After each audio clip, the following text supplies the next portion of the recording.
লোকসভায় বিরোধী দলনেতা হচ্ছেন রাহুল গান্ধী। কংগ্রেসের ওয়ার্কিং কমিটির বৈঠকে এমনই সিদ্ধান্ত নেওয়া হয়েছে এবং আমরা দেখেছিলাম যে লোকসভা নির্বাচনের ফলাফলের পর যে বিষয়ে একটা ভাবনা চিন্তা চলছিল যে লোকসভায় বিরোধী দলনেতা কে হচ্ছেন এবং সেই জায়গা থেকে দাঁড়িয়ে রাহুল গান্ধীর দিকেই কিন্তু পাল্লা ভারী ছিল। কারণ আমরা দেখেছিলাম যে ভারত জোড়ো যাত্রা থেকে রাহুল গান্ধীর যে জনপ্রিয়তা এবং সেই জনপ্রিয়তা যে ভোট বাক্সে অনেকটাই কার্যকর হয়েছে তা কিন্তু কংগ্রেসের যারা হাইকমান্ড শীর্ষ নেতৃত্ব তারাও কিন্তু স্বাভাবিকভাবে এমনটাই মনে করছেন।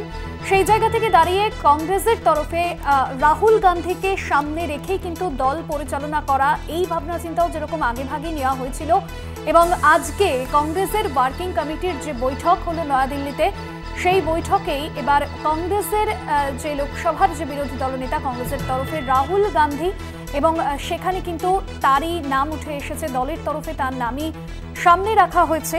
এবং আমরা দেখেছিলাম 2014 পর 10 বছর পর 2024-এর যে লোকসভা নির্বাচন সেখানে 99টি আসন পেয়েছে কংগ্রেস এবং প্রধান বিরোধী দলের যে মর্যাদা সেই মর্যাদাও পুনরুদ্ধার করেছে। আমাদের অ্যাসাইনমেন্ট হেড দিব্যেন্দু ঘোষ এই মুহূর্তে রয়েছেন ফোন লাইনে। দিব্যেন্দুদা, ভারত জোড়ো যাত্রা থেকেই রাহুল গান্ধীর জনপ্রিয়তা তুঙ্গে এবং সেই প্রভাবটা কোথাও হলে ভোট বাক্সে পড়েছে এমনটাও কিন্তু কংগ্রেস তারা মনে করছেন। সেই জায়গা থেকে কি দলের সামনে রেখে পরিচালনা করতে চাইছেন কংগ্রেস নেতৃত্ব? দেখো, 2024-এ যে রেজাল্টটা কংগ্রেস করেছে অর্থাৎ 99টা আসন এককভাবে পাওয়া, 2014-তে 44 এবং 2019-এ 52টা আসন পেয়েছিল। কোথাও একটা মনে হচ্ছিল এবং বারবার করে নরেন্দ্র মোদী পাপ্পু বলে সম্বোধন করেছেন রাহুল গান্ধীকে। সেই রাহুল গান্ধীর যে গোটা দেশ জুড়ে যে ভারত জোড়ো যাত্রা, ভারত জোড়ো ন্যায় যাত্রা, সেই যাত্রাটা যে একটা বড় প্রভাব ফেলেছে এটা কিন্তু পরিষ্কার। তবে কয়েকটা রাজ্যে যেখানে এই লোকসভা ভোটের আগেই যেখানে তেলেঙ্গানার মতো রাজ্যেতে খুব ভালো ফল করেছিল কংগ্রেস, সেখানে কেন কংগ্রেসের সঙ্গে বিজেপি সমানে টেক্কা দিল, সমানে টক্কর দিল, সেই ব্যাপারটা কিন্তু সামনে আসছে। এবং তার সঙ্গে সঙ্গে মানে কংগ্রেস শাসিত যে রাজ্য অর্থাৎ কর্ণাটক, হিমাচল প্রদেশের মতো কংগ্রেস শাসিত রাজ্য, সেখানেও কেন খুব ভালো ফল হলো না কংগ্রেসের, সেগুলো পর্যালোচনা হবে। এবং সব থেকে গুরুত্বপূর্ণ যে বিষয়টা, অধীর চৌধুরী তিনি বহরমপুর থেকে এই প্রথম হারলেন, অর্থাৎ প্রায় 25 বছর পর সংসদে পা রাখবেন না অধীর চৌধুরী।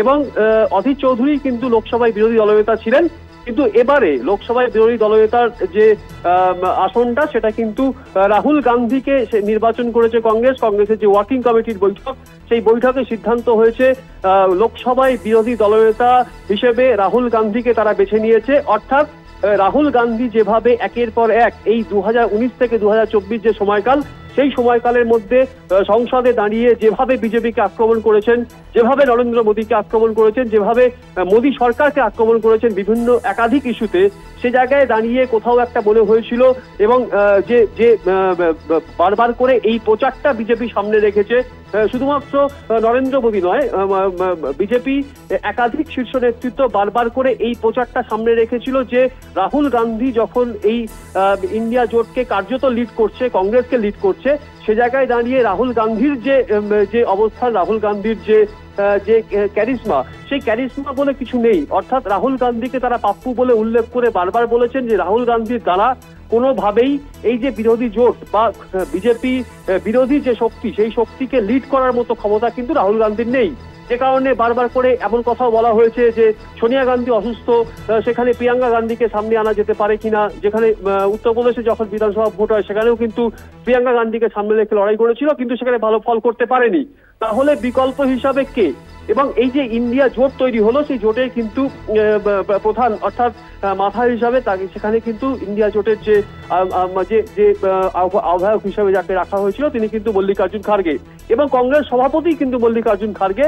রাহুল গান্ধী যে লড়াইটা করেছেন, যে বিজেপি বিরোধী যে শক্তি, সেই শক্তিকে একত্রিত করা এবং গোটা দেশ জুড়ে ভারত জোড়ো যাত্রা, ভারত জোড়ো ন্যায় যাত্রার মতো যে অভিযান, সেই অভিযান যে কিছুটা হলেও প্রভাব ফেলেছে, সেটা কিন্তু এই 2024-এর ফলে অনেকটাই পরিষ্কার। তার কারণ যেখানে 2019 সালে মাত্র 52টা আসন পেয়েছিল কংগ্রেস, সেখানে কিন্তু 99টা আসন পেয়েছে এবং একটা সময় মনে করা হচ্ছিল যে পর্যালোচনা করা হয়েছে তাতে কিন্তু কংগ্রেস হয়তো 100 পার করে যেতে পারে। কিন্তু যেহেতু কর্ণাটক, হিমাচল প্রদেশ, তেলেঙ্গানার মতো রাজ্যে কিছুটা হলেও খারাপ ফল করেছে কংগ্রেস, তার ফলে কিন্তু তাদের আসনটা 100-র নিচে আটকে গেছে।